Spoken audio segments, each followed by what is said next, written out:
Samoro your diaspora remittances.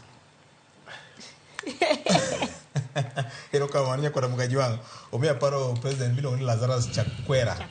kanda lomoko kambi moro mar BBC okete tago malando kane piny Ingresa nya kwa Ramogi wangu wan gi wendo kiny koro weche jodala waloso mos ka kamano nya kwa Ramogi wangu MCS osebedo gi ting mapek mokalo nya kwa Ramogi wangu ka gisebedo ka gine wang dongruok e counties mopogore ka governors mekotiyo manda ka chiel kende sine je ibonyo be gisetimo tijni maber tije adek momegi katiba onge pok gitimo en denyo king'io pup ni gitungni kunde mang'eny wachak gi county na Masiaya king'io county Masiaya juma mokalo nyewa winjo ni nitie paro moko madwa bire to gitamore nok gin to malingling to wacho ni nyogi dio governor kamoro adira makende gidwa mna ni governor bende oduokie lwedo kunde mamoko bank nyaka tuji bank nyaka tuji so okene ni nitiere gino ma county executives ka especially kaka Masiaya osetimo marach en denyo adira makende MCAs no ng'iyo ni governors machon king'iyo Siaya Migori to kod Homa Bay no keto gi kama ka gidwaro gimoro amora to ne gitimo ang'o ne yot mbekni moko gore nyaka ni nitie moko mano mi allowance per month man nitie ni omi MCAs eluf praberio ni mok tok msachgi mago mbekni magore adira mar gipokwa yango koro neno kama nodonjo sani makoro Siaya gi Migori gi Homa Bay bende koro chal ka gima gidwano kete system mondo nitiere midwoke lwedo to kikelo budget to wakalo mokwa penjo kedwan wathich ni CC mari to wathicho mokwa penjo koro nitiere arrangements moko mano sebedie masani poko neno emo mineno kapupo wan gi new normal magindiko ni mane kaka wadak governor nyaka miwa gik maendeleo marwa iwacho ni ward development to ward development no dhano siep gi chunye king'iyo Homa Bay kenda bro chiwo example achiwo ga pele king'iyo kaka MCAs ma Homa Bay tiyo gi governor wanga en ni giketo dwach jopiny mbele mok dwachgi emo miyudo ka pile ng'enyne wawacho gigo ma county assembly ma Homa Bay okadhe gin ng'eny gi okapare ka wagoga report mar gin ne gidhi liel ne gitimo ang'o ne gi en ga weche assembly so bende gilure gi kaka governor no chako tich kodgi kane governor chako tich kodgi ma gitiyo machiegni ahinya mok penjgi penjo ok ging'i kaka role gi enang'o tiyudo ka sani koro gibro bedo mayot mar nyoro governor nikech nitie siri mang'eny ma ging'eyo mar governor erokamano ogweno wan kama tek ahinya magi joma ochung' e lo jopiny gine wang' jopiny e piny luoka bang' yiero mokalo ji nowacho ni geno koro dong' e county kende geni poni tiere dot MCAs Victor i penjo ni to bende MCAs osetimo role mar gima no yiere ni mondo megitim to king'iyo katiba wacho ni MCAs nigi functions ariyo madongo one en oversight mar county government mar ariyo en legislation ariyo gi kende kipenjori nto bende gisetimo koro weri gi mamoko mag benchmarking representation election mag speaker ginego ng'ini to bende legislations quality mag legislations ma jogi kelo ki penjiri kata county achiel mosetimo quality legislations magi kelo makonyo jopiny japiny owuon mawinjo wabiro duoki ni thothgi gi nambaka ntiere MCAs mathothgi bende ok ong'eyo kata mana the real functions to mae ndalo moko biro duoko wa mbaka moro ni chieng' moro no abwang'in to ere kaka wayudo MCAs gi kopogore gi elections kende nikech yudo ka sama ji dhi yiero ntiere tenruok ma samoro ng'ato kotenore komachielo kata tenore gi governor to ng'eyo ni en line up mar governor maybe yiere konge line up mar governor to gik makama gitimore mar ariyo iduoge wach mar oversight ibiro ng'inte oversight ka king'iyo lipode mag mibadhi mawuok nikech oversight ka onego bed ni ging'iyo ntiere kit telo makare telo moluwore gi chike mag puodhe county assembly to bende gi katiba mar Kenya mae yardstick kata rapim ariyo minyalo pimo godo ni to MCAs gi bende tiyo bedo ni ntiere ywaruok e kind MCAs gi governor ok en gima rach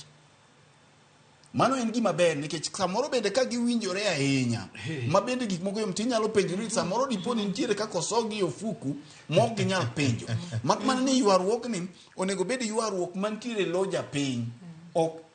MCA ni ok yware nikech odwaro mare iye onego bed no yware gi governor kodwaro ne japiny mondo yudi mok ni nitiere gimoro ma governor otamore kete ofuku mabiro ne bendo so japiny ofuku mondo mi odhi omany ratiro mar jopiny mar ng'iyo ni projects gibiro mag ndara milaro gi to ok ni ndara ming'iyo ni to ere kaka tendering mare otimore gi ng'ama dhi lose to ng'ini ndara manyalo golo chiemo nyalo golo produce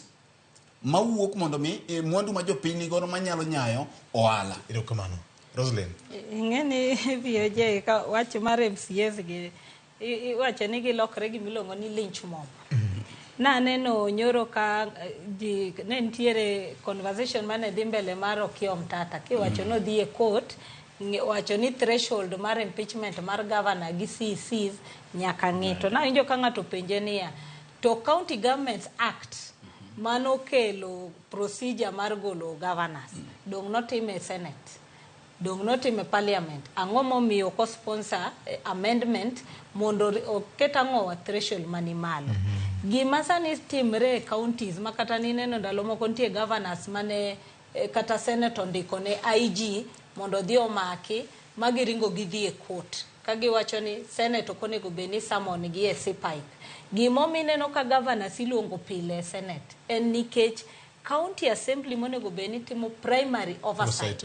ok tim koro yudo ka Senate matimo secondary oversight ema timo okapani kamo wabete ni nitie ng'ama nyalo wacho ni nitiere County Assembly mano summon governor over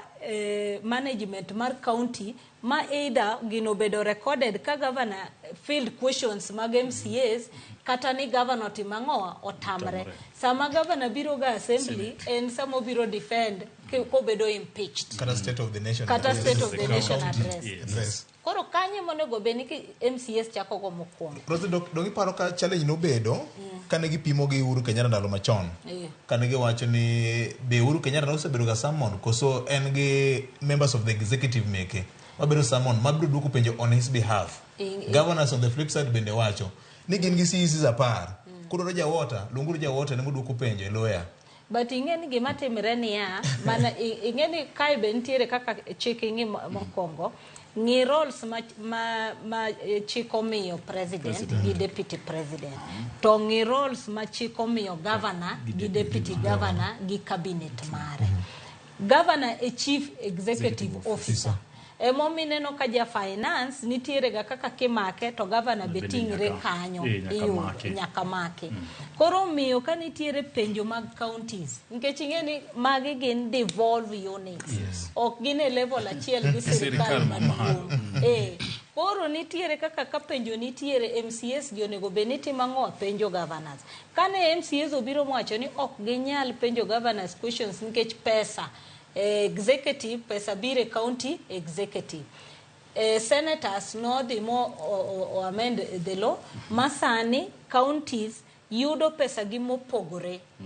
gi mar executive emomineno kata audit report yudo ka mar assembly obiro mar national executive obiro koro pesa ok diwache ni ya shida ka en mana gima senior wacho ni ya kech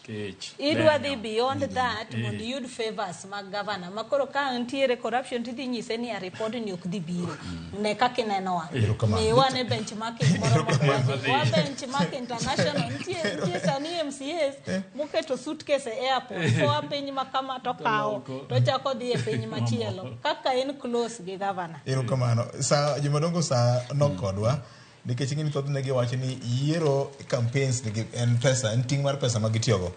koro en kinde mar duoko kama nigi ole pesa sama ni ngeni wacho ni tich ka tich kidhie to nyaka ji panga kani wacho ni dir jopiny ni dhi tiyo ne jopiny ngeni wacho ga ni election in servant leadership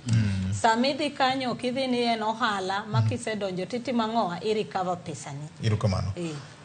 Mbakoromo ekore kanya kwa Mgajwang Jeibonyo wach mari mogik mondo wachiw thuolo ne mbakoro maneno ka osehadho saa ka kwayo hawe maber podi na nyithindo matimo penj to gikwayo jonyuol mondo ketnegi lwasi makare sama gitimo penj.